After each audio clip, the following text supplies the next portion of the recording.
halkan waxaan u nimiday maantay in baaq galmaax yuunis in ay diraan madaxda sare qaranka ee madaxweynaha u horeeyo ayaa halkaa isugu nimiday. wuxuu baaqayna ku saabsan yahay oo ka hadlaynaa xaquuq ay leeyihiin beeshan galmaax yuunis oo xaquuq deegaan oo aanan ahaynin xaquuq qaran. waxaan rabnaa markaa inay xaquuqdaas deegaan galmaax yuunis xaquuqdaas aanaan la duudsiinin. madaxda qaranka waxaan u sheegaynaa oon ogeysiinaynaa in maantay galmaax yuunis ay meeshaan isugu yimideen hadallo leesla dhex maraya ma hubno. dadkana hadday dad waaweyn yihiin waxaa fiican wax reality oo la yaqaana inay sheegaan, laakiin waxaan maqlaynaa hadallo aan dhagahayna u roonayn oo ku saabsan magacaabista gubernatooraha iyo ahna duqa magaalada muqdisho ay fishaysanayeen beeshan galmaax yuunis. tiimka halkan fadhiyo galmaax yuunis waa badan yahay, siyaasi uu leeyahay, aqoon-yahan uu leeyahay, culamaadiin uu leeyahay, saraakiil iyo ciidan uu leeyahay. halkan muxuu ahay waxaa jooga dad fara ku tirisa, laakiin dadka annaga naga dambeeyo waxaan isku ognahay aan ku jiifnay oon ku hurdaynay inay xilliga hadda la joogo dowladdan cusub ay tariibkan leeyihiin gudoomiyaha ahna duqa magaalada gobolka banaadir inay tariibkan ay leeyihiin beeshan halkan fadhida galmaax yuunis.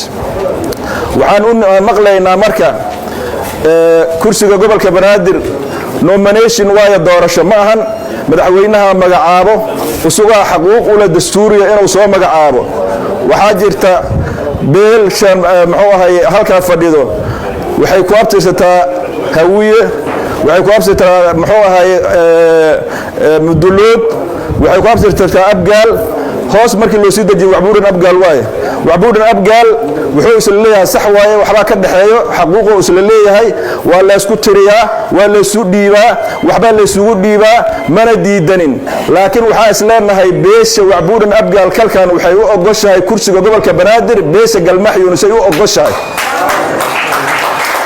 waxaan dowladda iyo madaxda sare uga digaynaa inay yidhaahdiin galmaax yuunis ma jeclina walaalkiisaan jecelnahay inay yidhahdeen uga digaynaa. galmaax yuunis qofaan jecelnaa kuma hayno. waxaa dhibaato oo aan loo dulqaadan karin oo aan la maqli karin in ay dowladda oo madaxweyne xasan sheekh ugu horeeyo madaxweynaha qaranka inay ka soo yeerto nasiib darra waay hadday ka soo yeerto galmaax yuunis u qalmo kursiga gobolka banaadir waan waayay. waxay nasiib darra ku tahay xasan sheekh laftirkiisay nasiib darra ku tahay, beesha galmaax yuunisna caayay ku tahay. in lagu caayana ma u dulqaadanayna raalli kuma naqon karno. beesha galmaax yuunis kursiga cidda lale ee doolle iyo daaweynana la yidhaha annaga doolle wacbuudhan waa isla joognaa, meel kasta muxuu ahaye waa iska warhaynaa. waxayna leeyihiin anuka kursiga idinkuma haysano, laakiin madaxweynahaana idin rabin.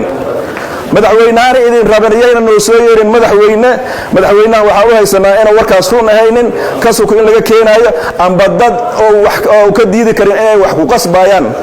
meel ninkaad dhigto meelaad ninaa ka qadan nimaa yaallo. haddii galmaax yuunis in laga tago ay dhacdo ee gobolka banaadir lagu xusi waayo beesha nala dhalatay ee waxbuuran abgaal 3 tariibay isku xigsatay, waana kula soo shaqaynay, raalliyaana ku ahaynay. weliba qaarkood kamida marka la soo magacaabo gobolaha anigaa ka dhigay gobolaha gudoomiyaha lagu soo dhaweynayaan dhigi jirnay. waxaan raalli ku ahaynay inayna hogaamiyaan gobolka naga dhaxeeyo, walaal ku nahay. cadka muxuu ahay ummadda wax laysugu dardarana waxaa cadka isla leenahay, laakiin kalkan iyagaaba iska sabarsanoo naloo ogol in aan qaadano kalkan oo galmaax yuunis la siiyey waxbuuran abgaal curadkiisaan noo ogol. madaxda qaranka yay noo diidin marka madaxda qaranka yay noo diidin. kursiga gobolka banaadir xaquuqdaas dadka mataan cabdulla iyo cili cumar iyo muxuu ahay cabdulla galmaax iyo maxamed muuse cidow raba ka soo qabsada ninkii oo la shaqay kara usuga la shaqay waa kula shaqaynaa, laakiin uma qalantiin ka yeeli mayno. kama yeelayno uma qalantiin ka yeeli mayno uma qalantiin ma yeelayno uma qalantiin. waxaan rabnaa madaxweynaha waana dadka waa kala yaqaanaa madaxweynaha looga turjubaani maayo abgaal ismaanaan isku nahay waxaan isu naqaanaa gebargebaraa isu naqaanaa ra'iisul wasaaraha waxaa suuragala inuu saaxiibnimo wax ku raadsado laakiin madaxweyne kaa saari may ra'iisul wasaaraha saaxiibkiisu magacaaba kaa saari mayso ra'iisul wasaaraha xuquuqdiisa meelay u taala waan ku ixtiraamaynaa ra'iisul wasaarahayna waaye waa ra'iisul wasaare Soomaaliyeed ixtiraam iyo soo dhaweyn u haynaa markii la soo magacaabo waa soo dhaweynaa dad soo dhaweeya kamid ahayna beeshana meesha fadhido eel adale iyo dareerto inta ka dhaxaysay ay degan yihiin dalkana cadow waa heesto cadowgaas in laga xureeyana loo baahan yahay dadkii deegaanka madaxtooyada ku hareereysnaayna ciil iyo cuqdada la gelina madaxweyne dawladay dhib ku tahay inay cadow la xureeyaa la rabaa waxaa la rabaa in loo abaabulo dadka la abaabulo bayska dawladda u aheeday ay difaaca ka gilaysay ee maanta abni ah ee maanta laga kala maadahaynin ee la faamco ahay wixii la rabo lagu falaqay karo dadkii bays u ahay xalxab laga weydimaa dawladdana laga mid dhigi maayo cuqdadaana la gelinaya macnaheeda dawladda waa horumar inay samaysay shaqaysan lama rabo way macnaheeda lama rabo sidaas aaminsannahay anaku madaxweyne doole iyo daaweyne cadaalada u falweysana Soomaali ka sugi mayso hawiye ka sugi maayo waxa kale oo rabaa inaan halka ka sheego markii dibka lagu jiray ee la halgamay waa la og yahay magaalada Koonfur iyo Waqooyi laba dhufaysa ka qodneeday marka dawladdu soo dago oo ka soo gudbo galmaxyuus ka soo gudbo dhufayska Koonfur waa qancisay kursiga waxa xaquuqda lahayd mid ka badan nawaad u saarisay war Waqooyi ha ka sii jeesanin dhufayska Waqooyi galmaxyuus kaligiis ma ahan waxa dulman mudulooda dhan waa dulmaya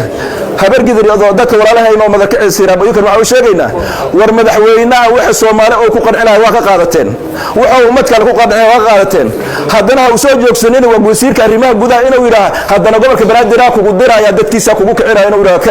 ha ka odan habar gidirayna lagu sameeyay waxa Soomaali lagu qancinaay ida qaadatay waxa ummad kale lagu qancinaay ida qaadatay annaga haddana hadda noogu soo degday gobolka Banaadir haddana madaxweynaha iyo kula talina col ugu abuurina iyo soo dadajin mudulad xuquuqdiisa waxa la yaab leh dadka waxa ka hadashiinay maanta isu keenay anagu dadka xildhibaan maaha ummad xildhibaanada matalaan xildhibaankii matay warkiisa hala dhageysto dadkan wakiilka yahay hala dhageysto dadkana wakiilka yahay dadkana malaayo dadkana meel u fadhiyo 24 saac anaka waxa aamusleen xildhibaanka wuxuuna dhaayay war xuquuqdiina waa meelay taala madaxweynaha ka ballanay xuquuqdiina meelay taala madaxweynaha ka ballanay wax laga ballamay inayna jirana soo baxday inay nuxnuux soo baxday dadka qofka ku gudbayna ma jirna halka kursiga halka la hadda rabo halka hore u soo maray giibgood walaalana laakiin cadaalada aan maanta rabno cadaalada raba